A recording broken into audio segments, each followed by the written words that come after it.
If you're taking the bus from your digs in the suburbs to the center of Dublin, the driver will tell you to get off at the Spire on O'Connell Street.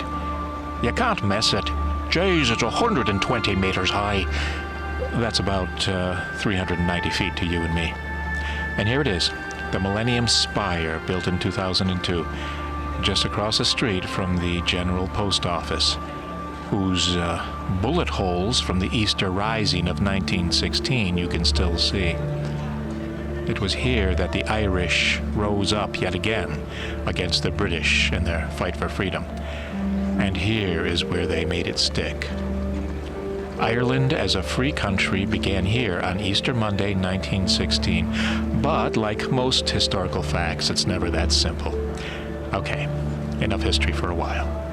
Let's get down to what we really came here for. They say you can't get real Guinness anywhere but Dublin, and I'm here to test that hypothesis. It takes a couple of minutes to get a pint of Guinness. They let the head settle a little between pulls of the pump. You know, there's another great Irish beer too, Murphy's. But Guinness lovers say the donkey drinks the Guinness, then relieves himself into the trough labeled Murphy's. That was your first encounter with the Blarney.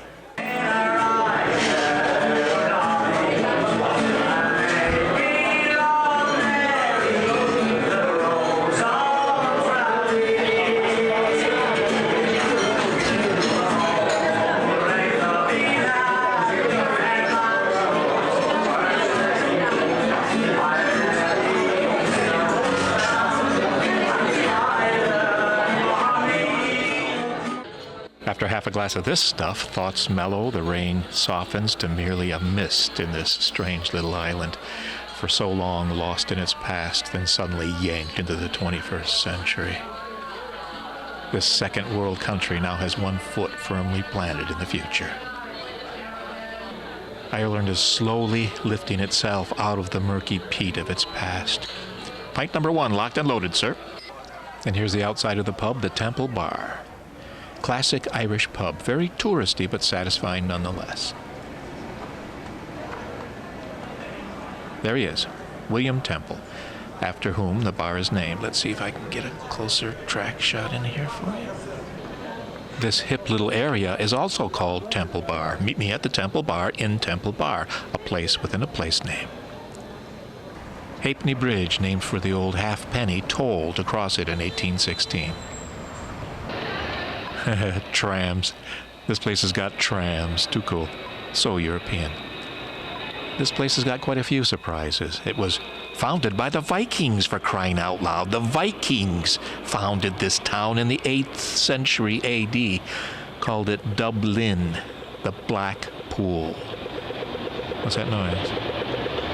What's that noise? Ah, street crossing blip. There he is, Dublin's favorite son. Never mind that the Catholic Church in Ireland banned his work till the 1960s. James Joyce is now a featured bronze on the tourist trail, and a handsome one at that. Look at that face. Let me see if I can zoom in and give you a closer look at it. Yeah, there you go. In the early 1900s, he published his great novel Ulysses, which takes place in one day in Dublin. Like Samuel Beckett after him and William Butler Yeats before, he lived much of his life outside of Ireland. This country, which has inspired so much artistic passion, has been unable to hold on to so many of its people one way or the other, but more on that later. On any street in any big city, the street artist plies his or her trade. Ireland entered the modern era when they joined the European Union and then attracted huge multinational companies with their low tax rates. Thus, the country was transformed. Since the 1990s, you wouldn't recognize the place. It's been called the most globalized country in Europe. Google's European headquarters is here. Microsoft is here. The so-called Celtic tiger of technology has come and now gone, but things still look good for this place.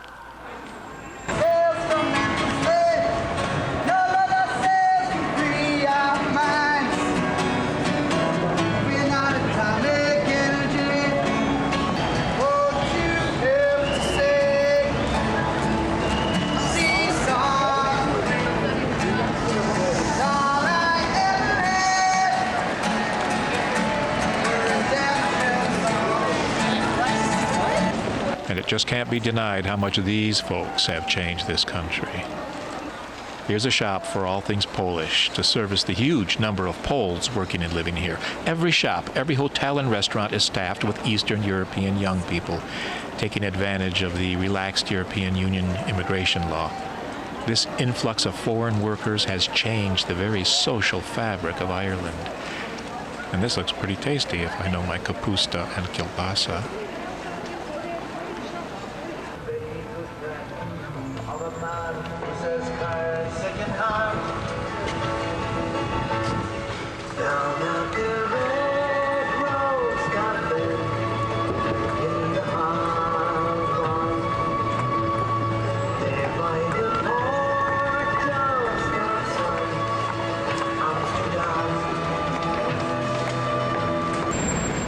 So, what shall we do next in this city with many delights for the casual seeker of beauty and truth?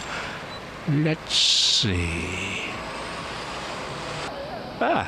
Here's a likely spot.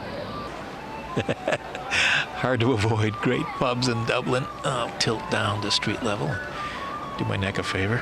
I'd buy a meal to go with my pint in a place like this, but the dollar really sucks right now. A pint alone, though it is the imperial pint, 20 ounces, sets me back about $8.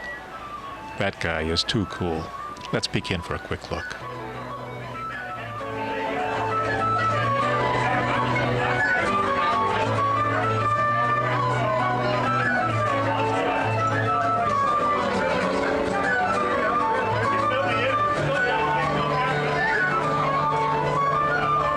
Can't deny the charm of this place.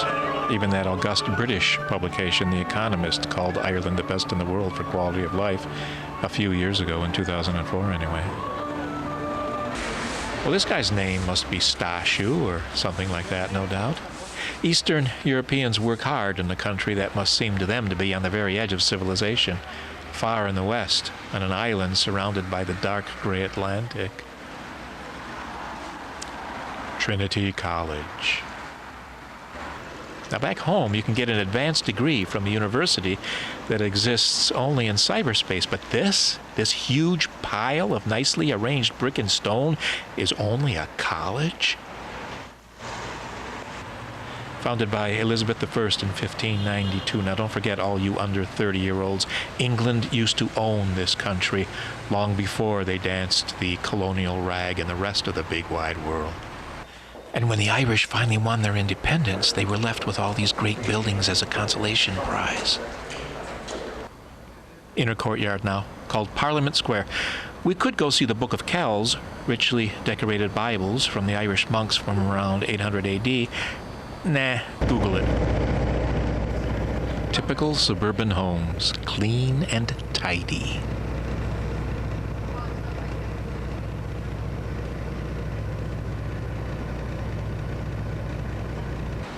The Abbey Theatre staged its first play in 1904. Of course they're going to feature Irish playwrights, and they're very well served, because there were plenty of great ones. Oscar Wilde is on tonight. He was Irish, don't forget. George Bernard Shaw was Irish too, though they both achieved their fame in London. Yeats, Synge, and Sean O'Casey. Samuel Beckett, even though he wrote in Paris in French, he went to Trinity and it was Irish to the marrow. Self-explanatory.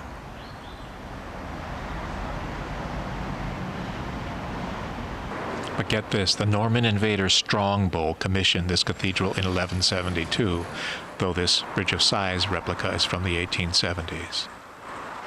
Founded by Vikings, Normans named Strongbow? Cool history. There is some significance here, I'm sure.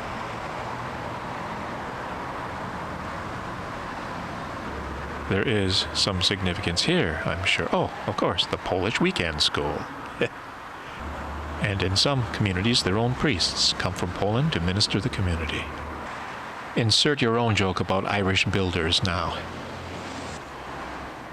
I call this shot Sunday morning after Saturday night, Dublin.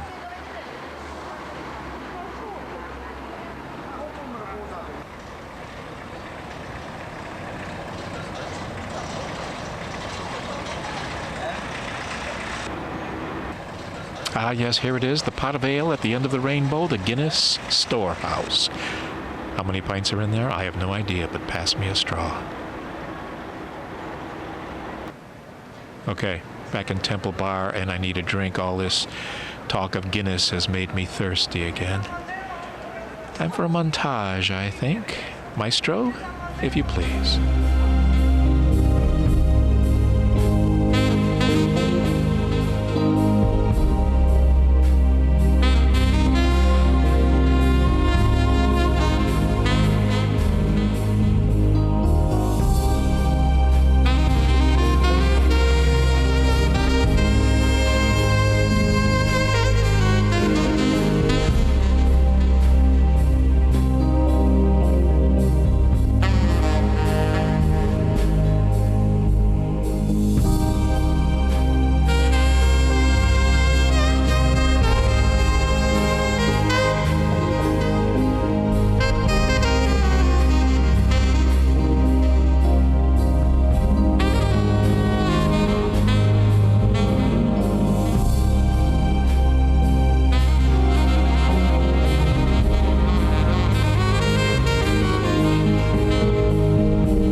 cozily ensconced in the Key Bar here. Let's check this one out.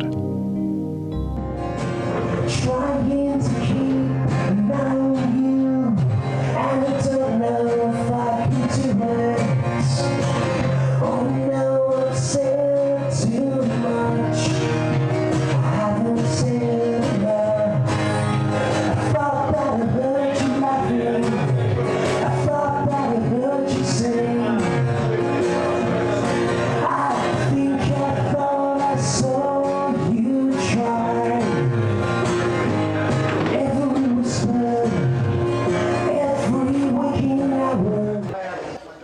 'tis a sad sight indeed. Me cup runneth dry. Time to hit the road. But first, I have to pour all over the outside of this great pub. Look at this glazed tile-like stuff. Sorry, my brain is turned to mush.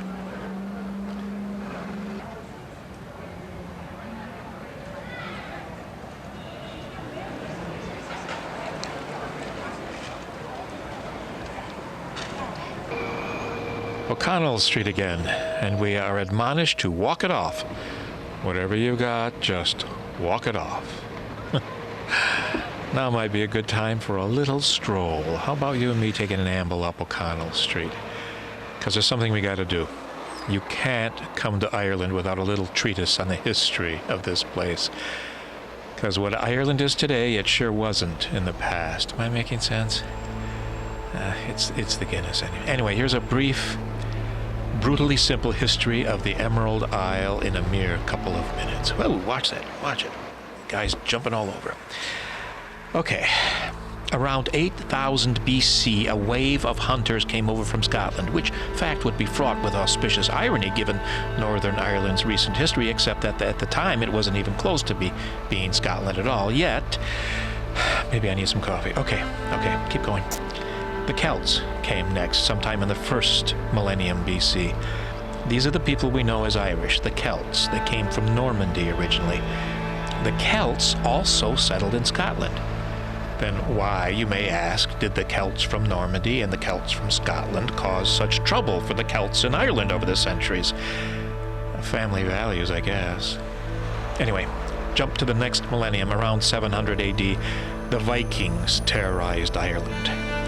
Jump to 1169, the Normans terrorized Ireland. Remember 1066 in England, William the Conqueror and all that? Same thing. Then Henry VIII terrorized Ireland. Then his daughter, Elizabeth I, sent over a bunch of people to settle in this place. Uh-oh. Always a bad idea, always leads to trouble, and it did in Ireland as far back as 1641, when Catholic Irishmen massacred thousands of Protestant settlers. Then, 8 years later, the Puritan English leader, Oliver Cromwell, invaded Ireland and slaughtered thousands of Catholics, and thus began the centuries-old blood feud of the Troubles. Well, we're not even halfway done yet. Okay, the horrors of the potato famine caused the starvation of 2 to 3 million people in the mid-1800s. 1 million more left the country lest they starve to death too. Think about it. Just at a time when America was expanding westward into the riches of the Great Plains, 3 million people starved to death in Ireland. It's too horrible to contemplate. And then you add to that the fact that rich English landowners in Ireland exported huge amounts of grain out of the country. Well, you get some understanding of the enmity felt by the Irish toward the English. All right. And we'll talk more at the post office. But in 1921, after a civil war, Ireland gained their independence for the lower 26 counties, with the 6 northern counties continuing to be ruled by Britain, which led to the troubles of the 70s and 80s. But now, hope is in sight for an end to the violence. All right, we have to go to the post office now, but first, a lighter diversion. In Dublin's fair city, where the girls are so pretty, there once was a girl named Sweet Molly Malone. And this is her in all her glory.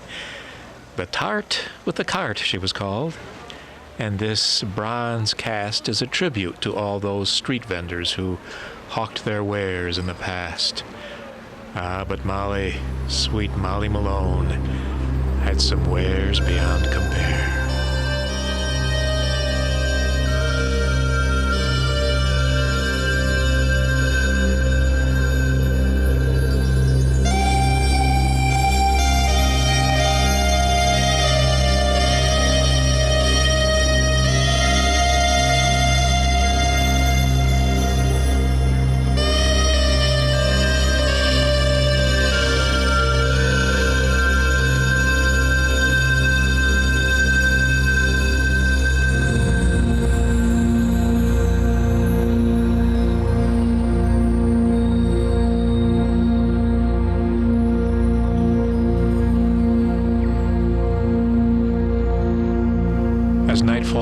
Dublin and we prepare to leave for the countryside tomorrow, we must pay our respects to the memory of the Easter Rising in 1916, where 1,500 freedom fighters holed up in here in the post office and were besieged by the British cannon and guns.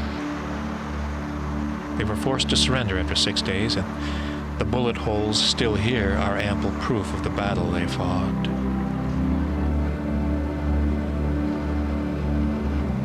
At first, the people of Dublin were pissed at the freedom fighters because much of their city was destroyed by the British. 14 leaders of the Rising were executed. One of the freedom fighters was so badly injured in the fighting he was tied to a chair before he was shot. It was only then that the public opinion changed among the Irish. They were so outraged by these actions that, in the words of William Butler Yeats, a terrible beauty was born, and they began their last great attempt to become a free nation. The troubles in Northern Ireland were soon to come, but from 1916 to 1921, the Irish nation became a reality. Their challenge now is to take the best from their terrible, beautiful past and to weave it into the fabric of their brightly shining but still quite unknown future.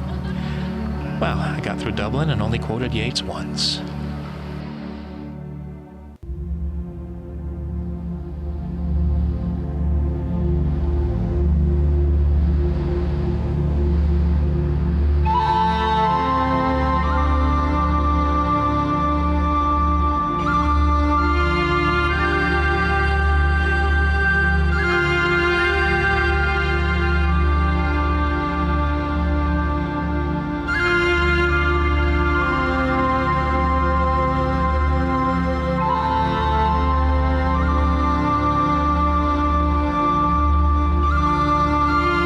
This is the vast tract of sea and sand called Inch Beach, I-N-C-H.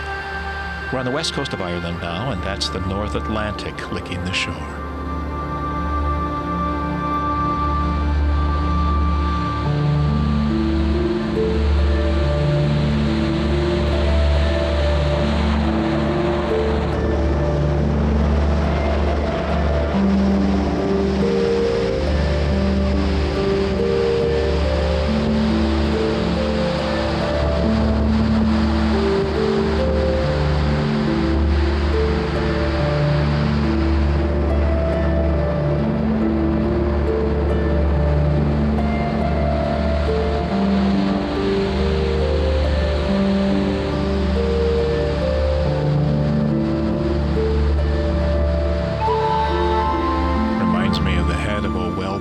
Guiness.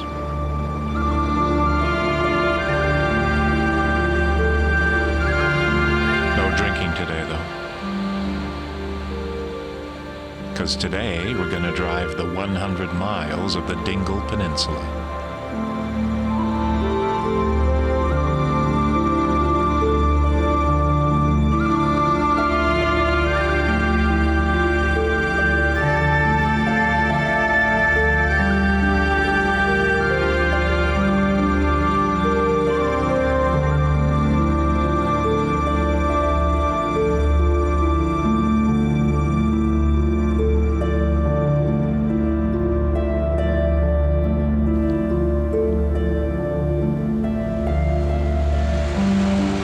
Town of Dingle now, with not a berry to be found.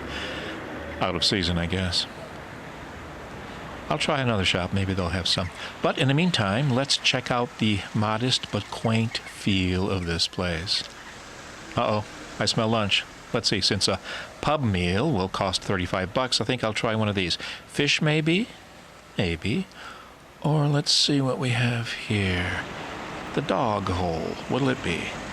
Can't make up my mind. Have to try one of each, I guess.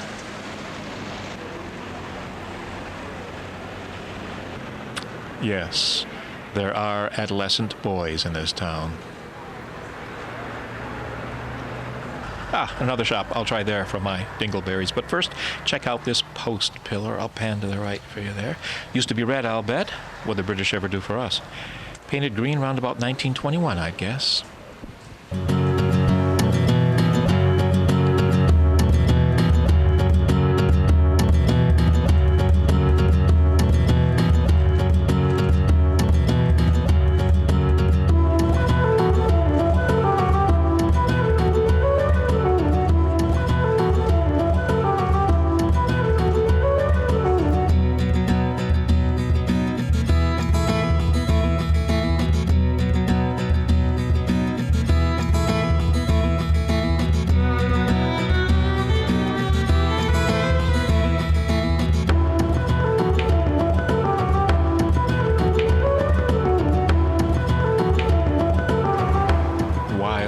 spruce grows all over the countryside here.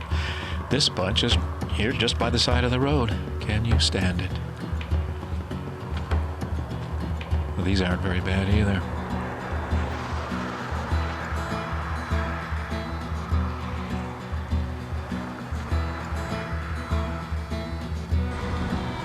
Now, when they say stone house here, they mean all stone. Check out this roof.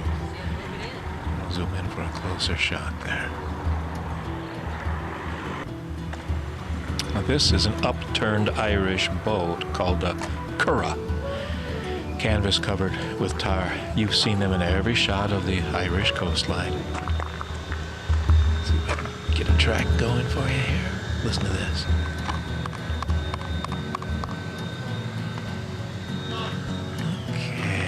Back to the stone house. Now let's see some more of the Dingle Peninsula.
With a four-leaf clover. Now, where's my pot of gold? I'm going to take you down this walkway to where the The ferry takes people to the Skellig Islands just off the coast here.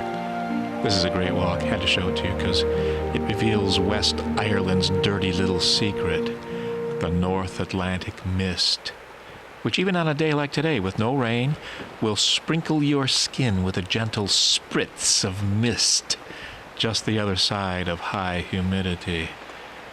Just a little vapor rising from the water.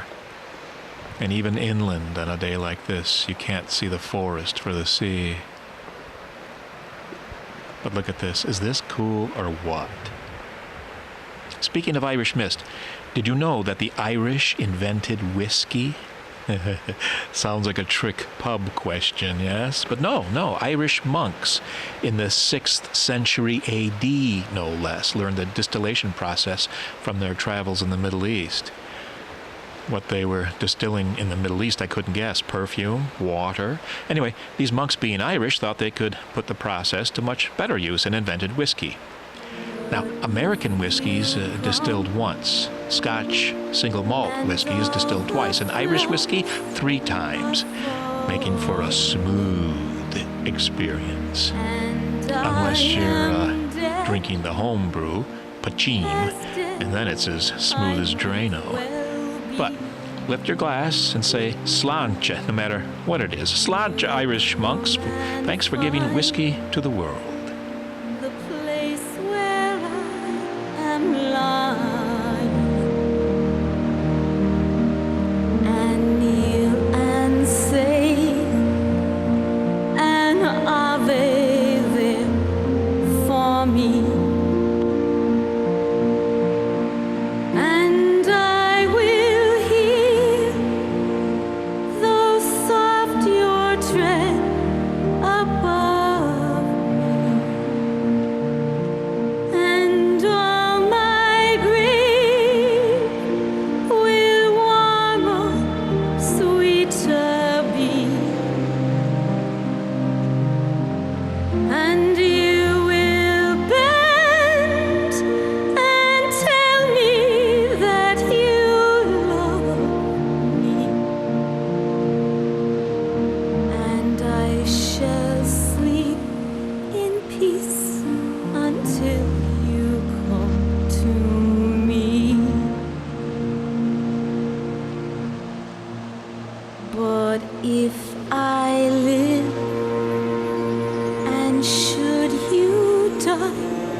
Well, despite the constant threat of rain, it's been a very nice day on the Dingle Peninsula.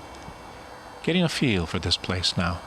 The roads are crap, the weather's dubious, but underneath the rough roads and weather, there's a velvet green and a pleasant humming sound. Gonna head back to my bed and get some sleep. Big day tomorrow, another 100+ miles doing the Ring of Kerry. Good night, everybody. See you tomorrow.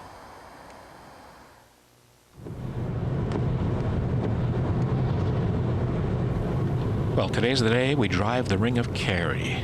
Not the most auspicious beginning in this wettest August since records were taken, but if you're going to travel on an island in the North Atlantic, you better bring a raincoat. Ah, that's better. The sun is peeking through, and spread beneath our feet is a splendid scene of land and sea. I'll zoom in for a closer look. There's a good shot. The people of Waterville are very proud of their frequent summer visitor, and here he is, Charlie Chaplin, the little tramp himself. They say this giant of worldwide fame was modest and pleasant when he was among them. And there it is, Waterville in County Kerry.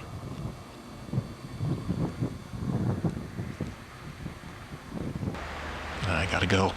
Gents, it says, and check quickly. Yep, there's a gent. Okay, let's go. Just had to show you.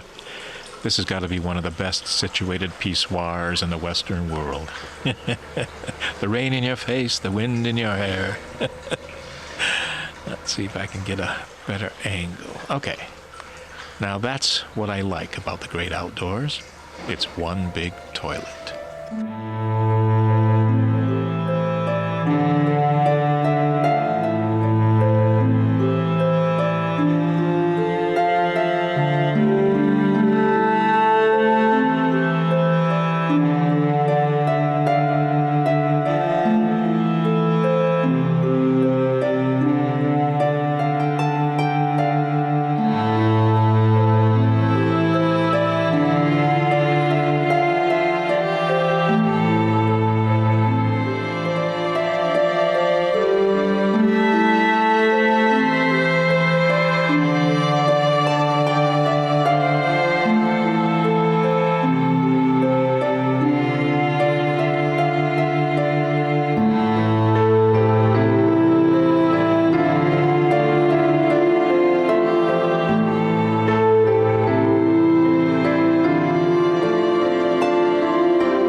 This is the path to Stag Fort from the early centuries AD. Know how old that means it is? Very old. Well, not Greek or Roman old, but 1600 years. It's a dry stone fort, meaning no mortar was used, just a hell of a lot of stones. It's 12 feet thick and used to be 18 feet high.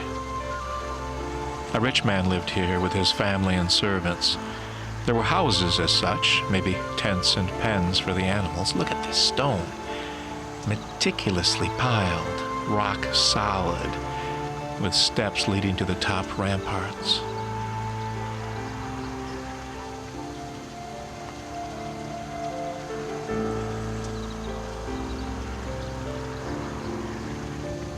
What sort of life was it up here 1,500 years ago? Short and brutish, I should imagine.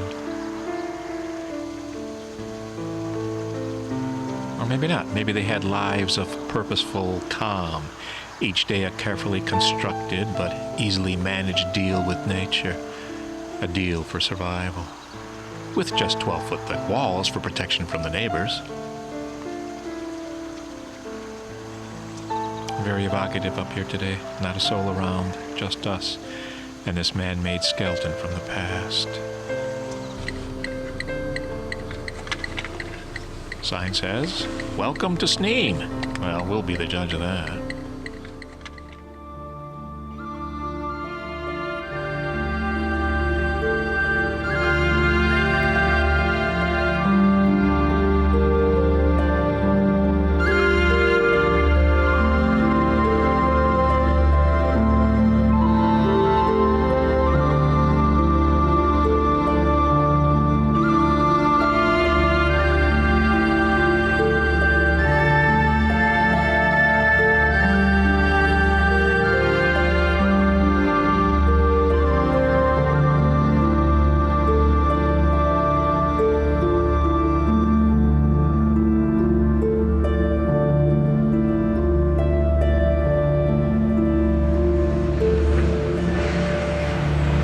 Sneem was very nice, but now we're in Kinsale in County Cork.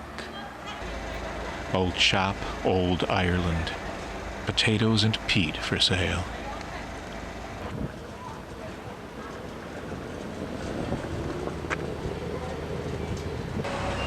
Famous Antarctic explorer Mortimer McCarthy. Ill-fated, alas, weren't they all?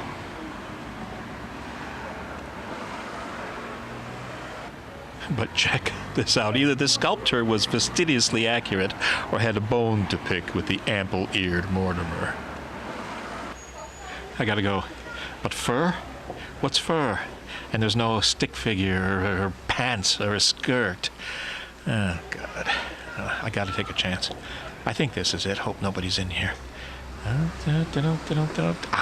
bingo. A traveler learns something new every day. What else did the British do for us? Well, they built this harbor for their ships, for one. Oh, I wish I was in Carrickfergus, only for nights in Ballygran. I would swim over the deepest ocean, only for nights in Ballygran. But the sea is wide, and I can't get over, neither have I wings to fly. If I could find me a handsome boatsman to carry me over to my love and die. Two Polish workers in this supermarket were married recently, and the Irish staff went to the wedding in Poland. They liked these kids so much they went to Poland for the wedding. Cheap Ryanair flight, no doubt, but still, that says a lot to me. It counters the xenophobia found in some corners of the Irish psyche. It's about 150 to 153 now, dated 150th anniversary a couple of years ago. And it was postponed, the building was postponed, just a shelf for about 12 years from it until around the turn of the century again. Quite a long time, actually, probably longer. And during the famine, which lasted about 3 or 4 years, 3 years, I think. A whole lot of people were buried, children mainly, over there. There was a cholera epidemic, also seems to come with starvation, with hunger. And under that tree over there, there's an old grave, children mainly up there. And the main graveyard is up in Hedo. About they used to go through the park and out in a short cup up and take the remains, people up in carts up to Hedo where the main one is. But that was a very difficult time here. Oh, yeah. But this was postponed. It was finally dedicated about 1912 around that. It was finally. Priceless. This is the great little town of Cobh, spelled C-O-B-H, don't ask, dominated by St. Colman's Cathedral in Gothic Revival, which means it ain't that old, but who cares, it's very impressive. Over the course of 100 years, till 1950, 6 million Irish people left their homeland in search of a better life. 2.5 million of these people set sail from here. This is Annie Moore and her brothers, who boarded a ship from here in 1891. They were headed for New York in spite of the unspeakable hardships many immigrants endured on board these ships. Many died on board just as their hopes and dreams were to be delivered, to escape starvation only to meet their end with liberty in sight and a slight glimmer of hope in their hearts. Annie and her brothers made it to America. She was the very first person admitted through Ellis Island, January 1st, 1892.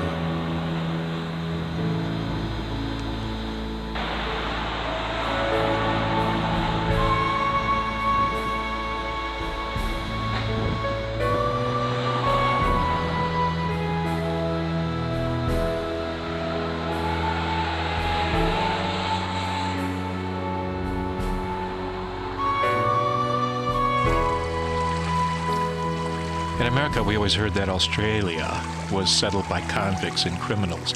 As usual, true history is never black and white. Freedom fighters are not criminals in a world shaded in grays. I'm drunk today, but then I'm seldom sober. A handsome rover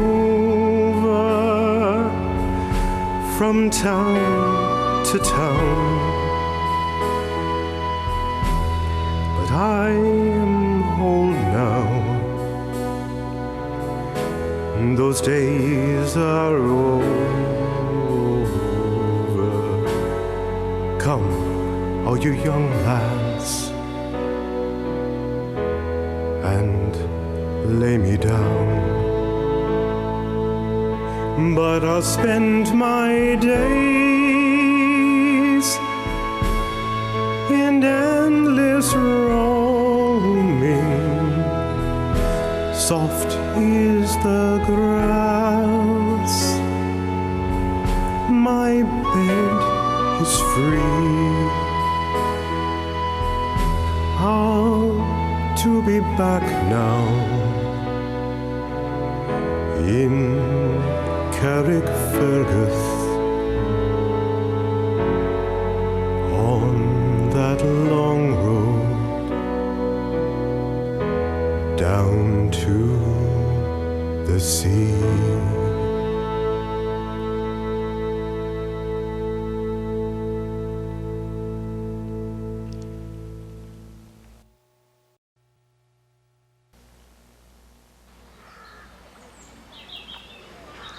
There are places in Ireland, though they're getting farther away, where if you squint your eyes from the distractions and close your ears to the traffic and the tourists, an iPod can help, you just may be able to catch a glimpse, very fleeting, of what lies beneath this modern economic miracle. An outpost on the farthest reaches of old Europe, where man was only one of many players, one of many travelers in this unknowable landscape.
Of Blarney Castle, and this is it. This part was built in the mid-1400s. What voices have echoed off these walls? Of course, like any ruined castle, we're only seeing the bare skeleton. It was much cozier in its day. But still, cold stone, damp climate. You do the math. Picture wall hangings and furs and sheepskins, and especially roaring fires in the hearths.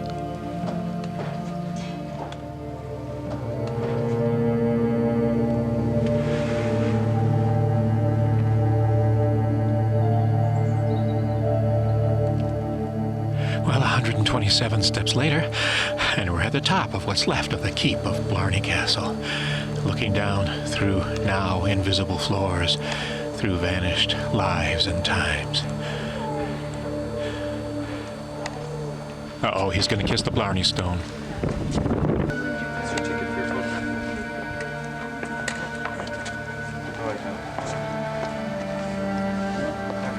Stone kissed, photo taken. Where's the t-shirt? And there it is. Put your lips on bacteria and viruses from all over the known world. Then listen to yourself speak with the Blarney. Go from Babel to Babel in one easy step. And the shot from below, I'll give you. See if I can zoom in for you here. The Blarney stone. Now where's that philosopher's stone? We all need to kiss that one, please.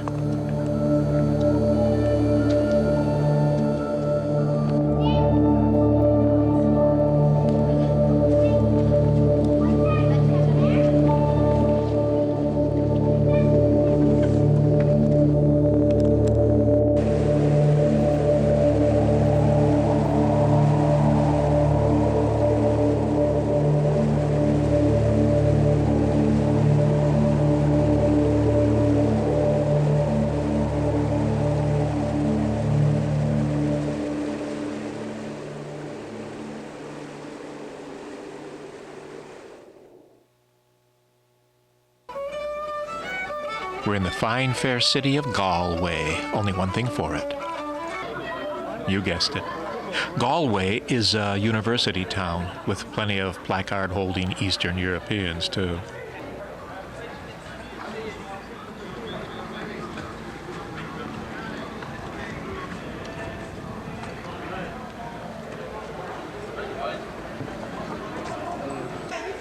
A Pole, a Czech, and a Latvian walk into a bar. Pint of Guinness, they say, and they talk of home and family and work and play. And then they go home and sleep and get up for another day.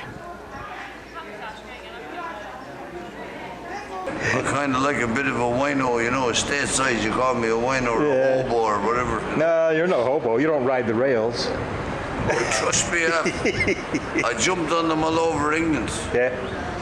He said he looked like a man with a foot in the grave and barely the strength of a louse. He tilted a poke of dust in the bar and he called for drinks in the house. Now Sam McGee was from Tennessee where the cotton blooms and grows, and he left these homeless out their own, God only knows. Now the northern lights have seen queer sights. Uh-oh. I missed the link.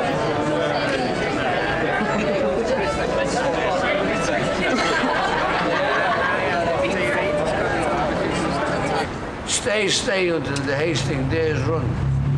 As yet the early morning sun has not attained its noon. That's me now. Cheers.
The day dawned clear and bright, but not in Ireland.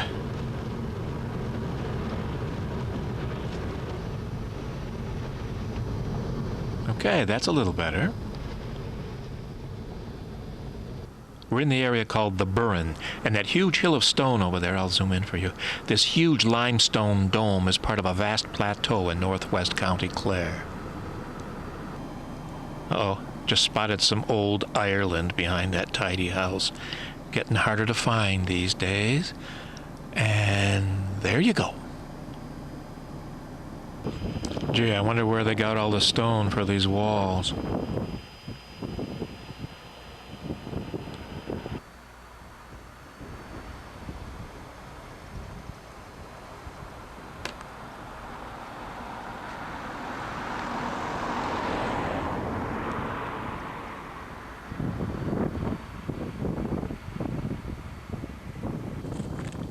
Burren means rocky land in Gaelic.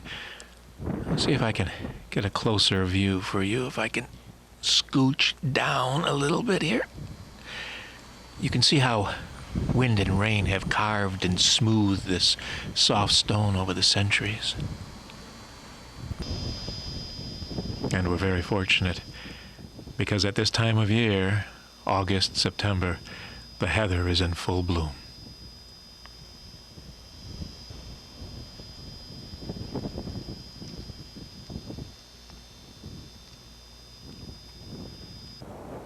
Here, off in the wilds of the Burren, is the Pól na Bran Dolmen.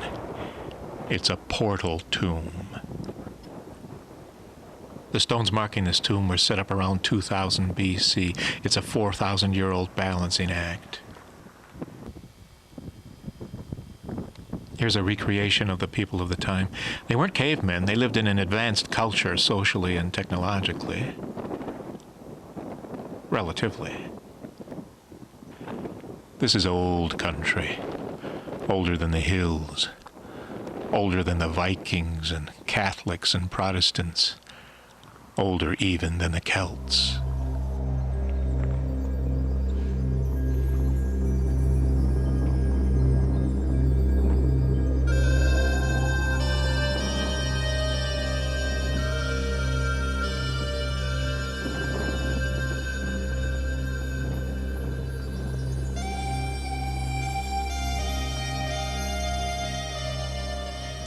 This is a land without fairies and leprechauns, a land of rain and wind and fires that lit up an inky black sky.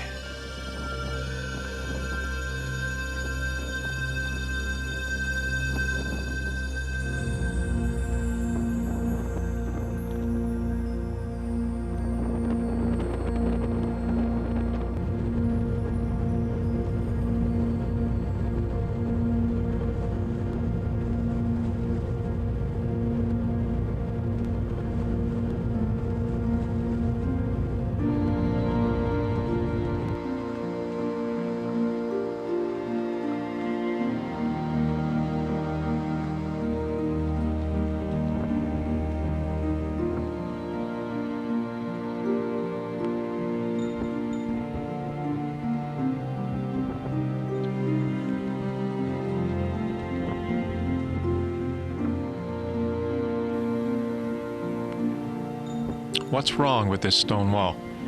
Can you spot it? I'll zoom in for you. You see it? Huge gaps in the wall must have been made by O'Reilly with the guidance of Basil Fawlty.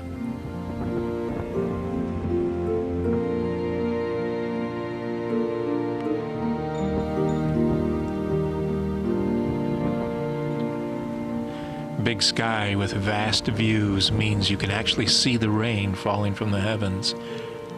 Can you see it?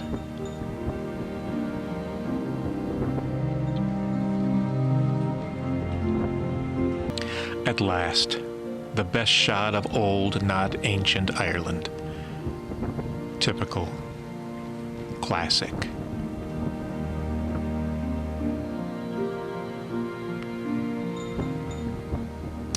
But a quick pan reveals modern houses newly built. Too many ghosts, too many sorrows in the old Ireland.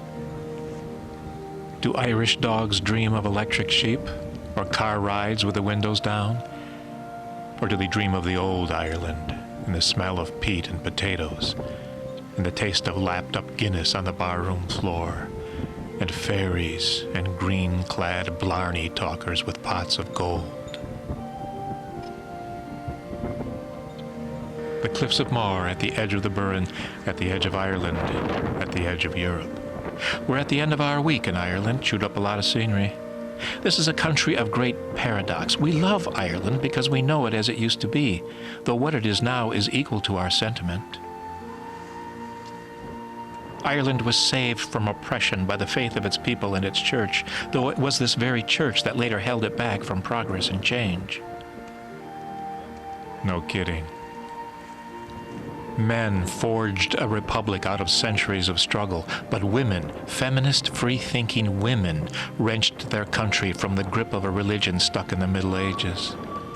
And now, the Celtic tiger sleeping like an Irish dog, the people of Ireland continue to look outward toward the future, toward Europe or America, or yes, toward even their former masters, the English, for opportunity and validation. So what's next for a country who suffered so long in sorrow, who is so new to wealth, who shrugged off its Catholic past but fears it's lost its romance as well? The uncertainty of their future can only pale to the nobility of their past. If boom times fail, they'll tighten their belts and tell stories again, stories of their lives and their selves. They've struggled too long to give up now.